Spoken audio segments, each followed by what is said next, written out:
Hello everyone, welcome to today's session. ఇవాల్టి సెషన్లో మనం సివిక్స్ అంటే డెమోక్రటిక్ పాలిటిక్స్ అనేటువంటి బుక్ లోంచి ఫస్ట్ చాప్టర్ని మనం ఈరోజు కవర్ చేయడం జరుగుతుంది. ఈ డెమోక్రటిక్ పాలిటిక్స్ అనేదాన్నే మనం వాడుక భాషలో సివిక్స్, పొలిటికల్ సైన్స్ అని పిలుస్తూ ఉంటాం. కానీ మనకి సిబిఎస్ఈ బుక్లో అయితే డెమోక్రటిక్ పాలిటిక్స్ 1 అని ఉంటుంది, డెమోక్రటిక్ పాలిటిక్స్ 2, ఇట్లా 9th 10th కూడా మనకి డిఫరెన్స్ అనేది ఉంటుంది. సో ఆ విధంగా మనం తీసుకున్నట్లయితే మనం ఇప్పుడు చూడబోయేది డెమోక్రటిక్ పాలిటిక్స్ 1 సంబంధించినటువంటి చాప్టర్ 1.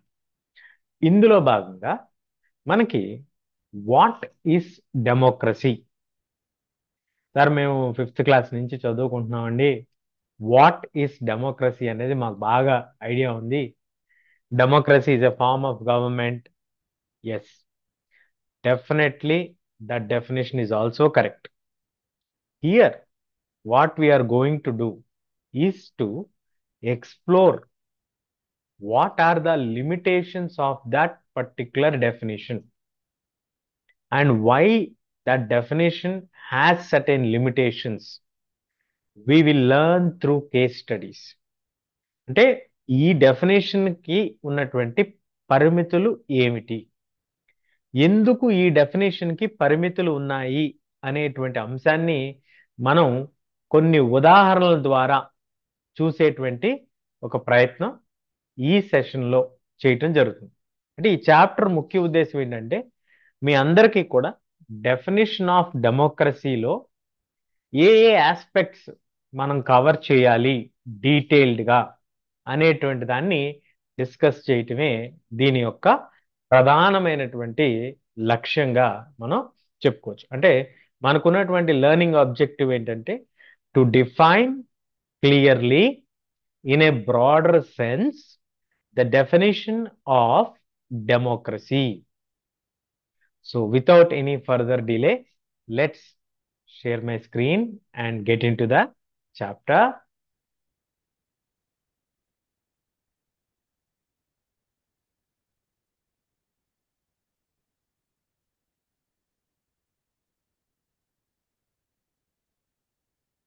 సో ఇక్కడ మనం క్లియర్గా చూసుకోవచ్చు ద చాప్టర్ ఓవర్వ్యూ. సో చాప్టర్లో మనం ఏం చూస్తాము అనేటువంటిది కనుక మనం తీసుకున్నట్లయితే మనకి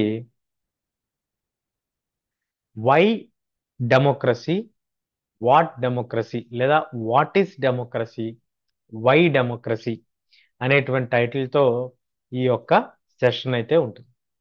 ఇందులో మనం డెమోక్రసీకి సంబంధించినటువంటి డిఫరెంట్ ఆస్పెక్ట్స్ని మనం కవర్ చేసుకోవడం జరుగుతుంది. ఫస్ట్ థింగ్ మనం చూడబోయేది ఏంటంటే బియాండ్ బేసిక్స్. అంటే బేసిక్ డెఫినేషన్ కాకుండా, మినిమల్ డెఫినేషన్ కాకుండా, అంటే జస్ట్ 1 లైనర్ ఆర్ 2 లైనర్ కాకుండా as you are progressing into in-depth study of political science and you are going to learn about the democratic politics of India, the election system, the parliamentary system, as a citizen of the country. Tomorrow you will be voting. So as a right, you have the voting right. So మీకు right to vote అనేటువంటి హక్కు కూడా మీకు వస్తుంది. కాబట్టి అలాంటి ఒక నేపథ్యంలో మన భారతదేశంలో ఉన్నటువంటి ప్రజాస్వామ్య విధానంలో ఉన్నటువంటి పరిమితులేంటి, అసలు ప్రభుత్వం అంటే ఎలా ఉండాలి అనేటువంటి అంశాలన్నీ కూడా మీరు నేర్చుకోబోతున్నారు. కాబట్టి దాని తాలూకా ఇంట్రడక్షన్, అసలు మన వ్యవస్థ ఏంటి, మన సిస్టమ్ ఏంటి అనేటువంటిది మనం చూసేటువంటి ప్రయత్నం అయితే ఇక్కడ మనం చేయటం జరుగుతుంది. సో మినిమల్ డెఫినేషన్ని మనం చూస్తాం, అలాగే బ్రాడర్ పర్స్పెక్టివ్కి వెళ్తాం. ఫస్ట్ మినిమం డెఫినేషన్ ఏంటి అనేది చూసుకొని దాంట్లో ఉన్నటువంటి లిమిటేషన్స్ని ఉన్నటువంటి కేస్ స్టడీస్ ద్వారా అర్థం చేసుకొని దాని నుంచి we will try to explore the broader perspective of the definition. So here we are trying to understand conceptual ga what we are trying to learn: elected rulers, fair elections, one person one vote and rule of law. ఇవి మౌలిక సిద్ధాంతాలు అంటే foundations of డెమోక్రసీగా మనం చెప్పుకోవచ్చు, లేదా pillars of డెమోక్రసీగా మనం చెప్పుకోవచ్చు.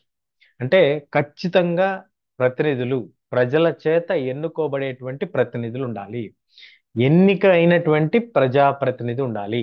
అంటే ఏంటండి, అంటే వారసత్వానికి సంబంధించిన వాళ్ళు ఉండకూడదు. అలాగే ఫెయిర్ ఎలక్షన్స్, ఇప్పుడు ఉన్నటువంటి వ్యక్తే ఖచ్చితంగా కొన్ని సంవత్సరాల పాటు అతనే ముఖ్యమంత్రిగా ఉండాలి అనేటువంటి నియమం, లేదా ప్రధానమంత్రిగా ఉండాలి అనేటువంటి నియమం ఎక్కడా లేదు.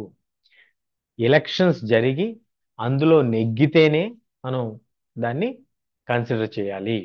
అలా ఒక నిర్దిష్టమైనటువంటి ఒక ఎలక్షన్ ప్రక్రియ, అదేవిధంగా ఒక న్యాయబద్ధమైనటువంటి ఫెయిర్ సిస్టమ్ అంటాం. అంటే ఓపెన్గా, క్లియర్గా, క్రిస్టల్ క్లియర్గా మనకి ఈ విధానం అనేది ఉండాలి. అలాగే 1 పర్సన్ 1 ఓట్, ఒక వ్యక్తికి ఒక ఓటు ఖచ్చితంగా ఉండి తీరాలి.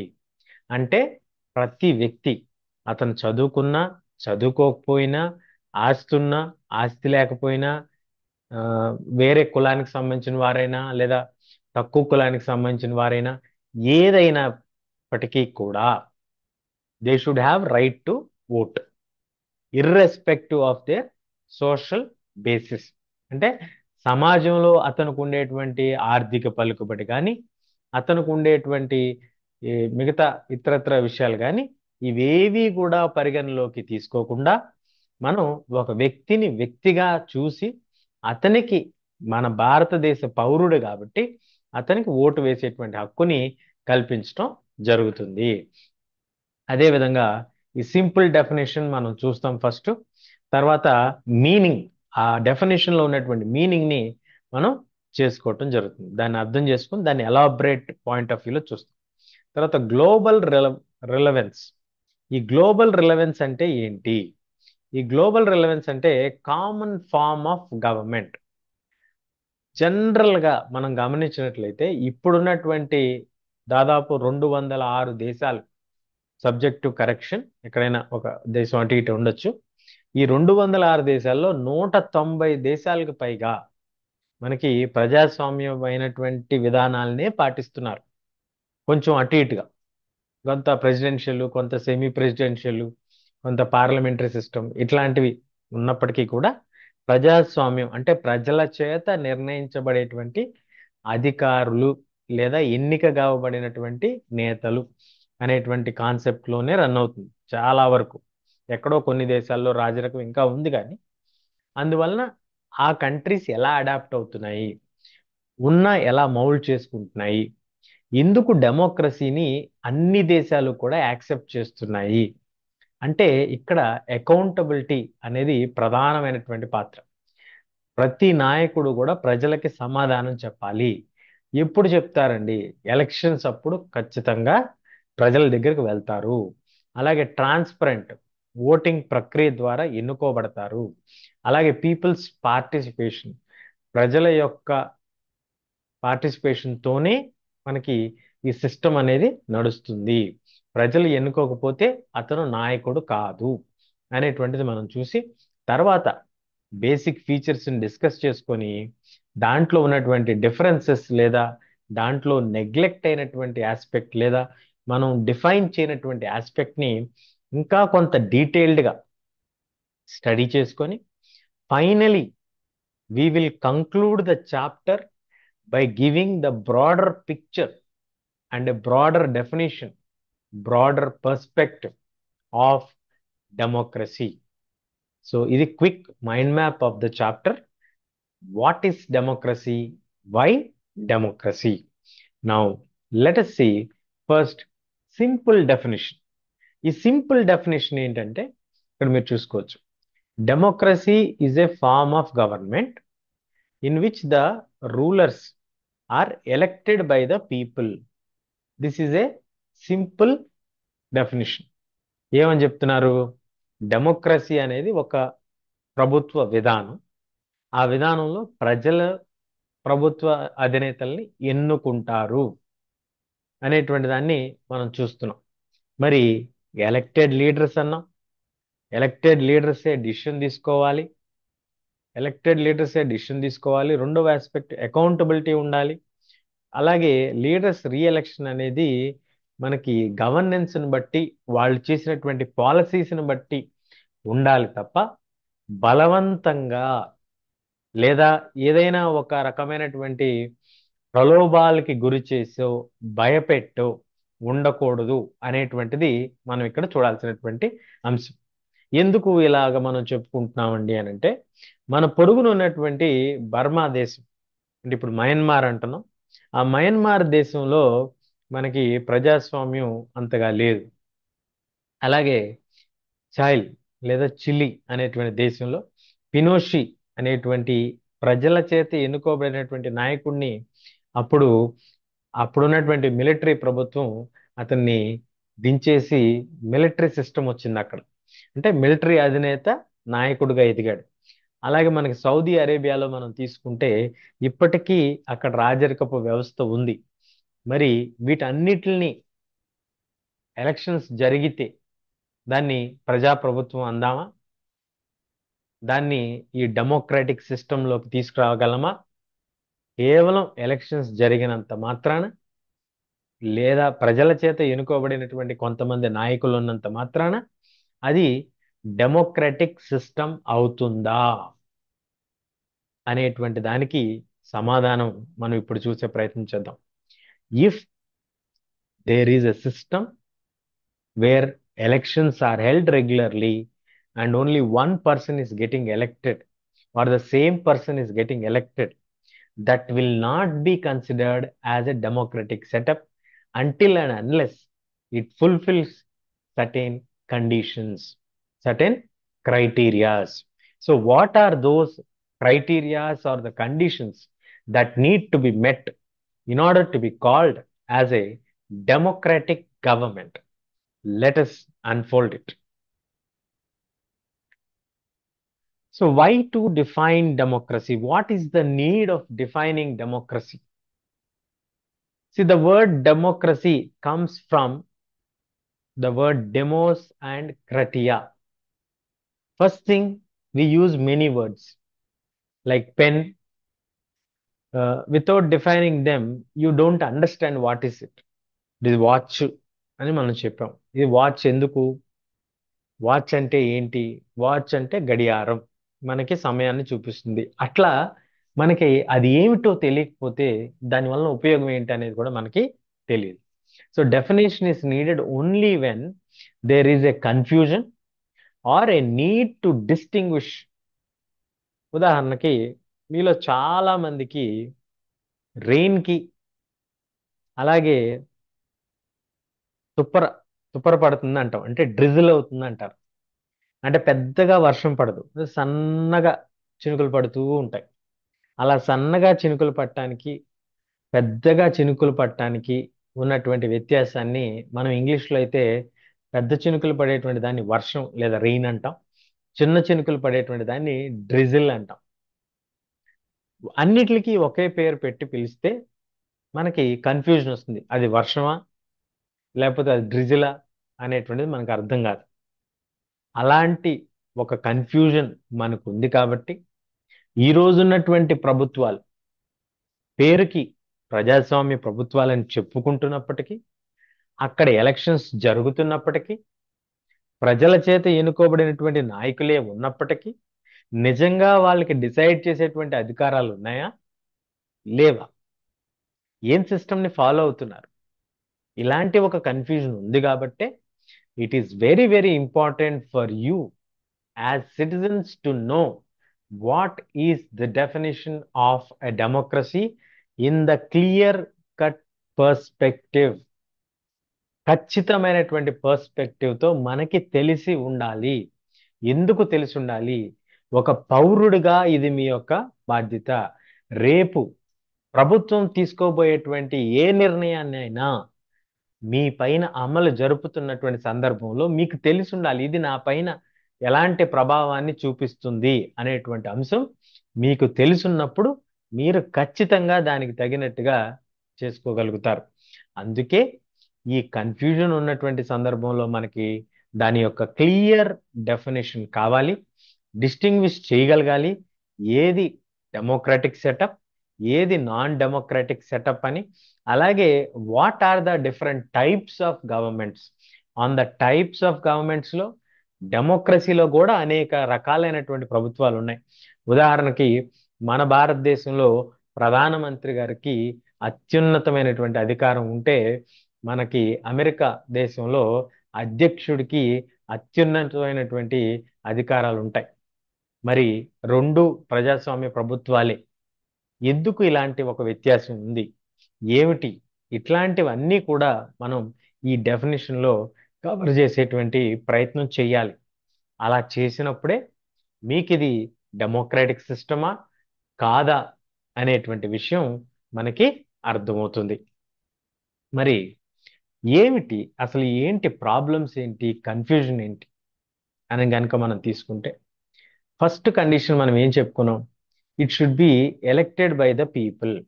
ప్రజల చేత ఎన్నుకోబడినటువంటి ప్రభుత్వం. సరే, ఎలక్టెడ్ బై పీపుల్ అన్నాం.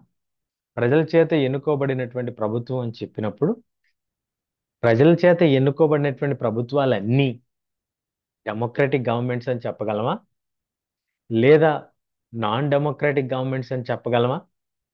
ఎవ్రీ 5 yearsకో ఎవ్రీ 4 yearsకో వాళ్ళు ఎలక్షన్స్ పెడుతున్నారు కాబట్టి can we call that as democratic setup? ప్రతి 4 సంవత్సరాలకి, ప్రతి 5 సంవత్సరాలకి, కొన్ని దేశాల్లో ప్రతి 6 సంవత్సరాలకి ఎలక్షన్స్ జరుగుతున్న మాట వాస్తవం. కానీ అక్కడున్నటువంటి ప్రభుత్వాలు ప్రజాస్వామ్య ప్రభుత్వాలేనా? అవి నిజంగా ప్రజాస్వామ్య విలువలకి కట్టుబడి ఉన్నాయా? ఉన్నప్పుడు మనం అక్కడ ఏం చెక్ చేయాలి? Assess the election integrity, the fairness and transparency of elections. అక్కడ ఉన్నటువంటి ఖచ్చితమైనటువంటి ఎన్నిక విధానాన్ని మనం గమనించాలి. అక్కడ ఖచ్చితమైనటువంటి ఫెయిర్నెస్ అంటే ఓపెన్ సిస్టమ్ ఉందా, ఎవరైనా కంటెస్ట్ చేసి గెలిచేటువంటి ఒక అవకాశం ఉందా లేదా అనేటువంటి అంశాన్ని మనం క్లియర్గా పరిగణలోకి తీసుకోవాలి. అలాగే look beyond the elections, what real democracy is. అసలు కేవలం ఎన్నికలు జరిపినంత మాత్రాన అది ప్రజాస్వామ్య ప్రభుత్వం అని మనం ఖచ్చితంగా చెప్పలేం.